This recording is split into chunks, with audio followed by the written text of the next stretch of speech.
Hai semua, Assalamualaikum. Kembali lagi kita di channel Mr. Tutorial. Okey, untuk video kali ini kami ingin kongsikan cara untuk bayar loan ataupun pinjaman kereta melalui aplikasi CIMB Octo. Jadi bagi pemegang akaun CIMB yang nak buat bayaran loan kereta, sama ada loan kereta dengan CIMB ataupun loan kereta dengan bank-bank lain selain CIMB, semoga perkongsian ini memberi manfaat kepada semua. Tetapi sebelum tu, jangan lupa subscribe dan tekan butang loceng sebagai tanda sokongan anda kepada kami.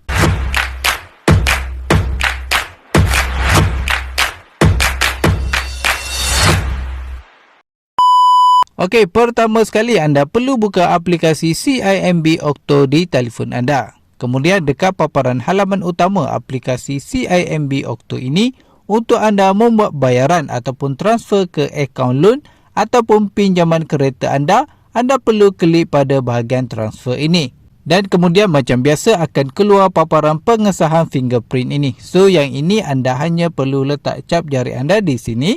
Lepas tu akan keluar paparan transfer to ini.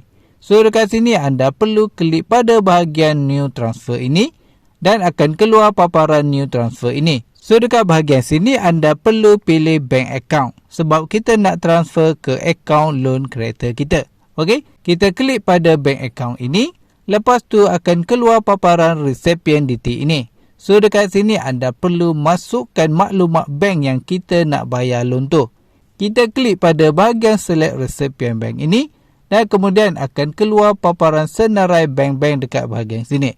So anda perlu pilih bank mana yang anda nak bayar loan anda. Macam saya ada loan kereta dengan Maybank. Dan saya nak bayar loan Maybank kereta saya. So saya type je Maybank dekat bahagian sini dan akan keluar Maybank dekat bahagian bawah ni. So kita pilih je Maybank ini dan seterusnya anda perlu masukkan nombor akaun bagi loan kereta anda dekat bahagian sini. Macam saya, loan kereta saya dengan Maybank. So saya perlu masukkan nombor akaun loan Maybank saya dekat sini. Okey? Dan dekat sini juga anda boleh tik dekat bahagian sini sebagai save as favorite. Maksudnya lepas ni jika anda nak bayar loan kereta anda menggunakan CIMB, anda dah tak perlu masukkan maklumat bank loan anda sebab anda dah save sebagai favorite. Okey? Lepas semua maklumat dah diisi, anda perlu klik pada next ini. Lepas tu akan keluar paparan transfer from and type ini. So dekat sini untuk transfer from ini, kita setkan transfer from kita punya akaun CIMB lah kan. Okey, untuk transfer method ini, kita pilih do it now to account.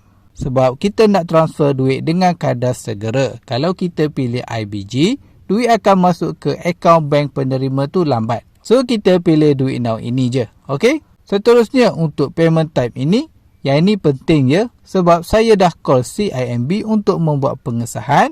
Hasil daripada pengesahan daripada pihak CIMB, sebarang pembayaran sama ada pembayaran loan kereta, loan rumah ataupun loan peribadi ke, semua pilih bahagian loan ini. So kita pilih loan ini je. Okey, lepas tu anda klik pada next ini dan kemudian akan keluar paparan amount ini. So dekat bahagian sini anda perlu masukkan jumlah berapa yang anda nak bayar ataupun transfer ke akaun loan kereta anda. Lepas tu untuk bahagian schedule transaction dan notify recipient ini, yang ini anda boleh tinggalkan kosong je. Lepas tu anda klik pada next ini dan akan keluar paparan recipient reference ini. So dekat bahagian sini anda boleh tulis je apa-apa yang berkaitan dengan transfer ataupun pembayaran ini. Anda boleh je tulis high purchase ke, loan kereta ke. High purchase ni biasanya berkaitan dengan loan kereta. Untuk bahagian ada payment detail ini, yang ini anda boleh tinggalkan kosong je sebab dia optional iaitu pilihan. Lepas tu anda klik pada next ini dan kemudian akan keluar paparan confirmation ini.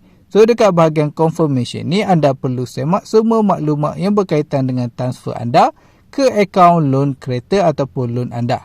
Jika semua dah betul, anda perlu klik pada approve via secure tag ini. Dan akan keluar paparan ini dengan status dekat sini bagi tahu successful. Bermaksud anda dah pun berjaya membuat pembayaran ataupun transfer ke akaun loan kereta anda melalui aplikasi CIMB Octo. Senang kan? Jadi sekali ini saja perkongsian kami untuk kali ini. Jangan lupa subscribe dan tekan butang loceng sebagai tanda sokongan anda kepada kami. Jumpa lagi dalam next video. Assalamualaikum.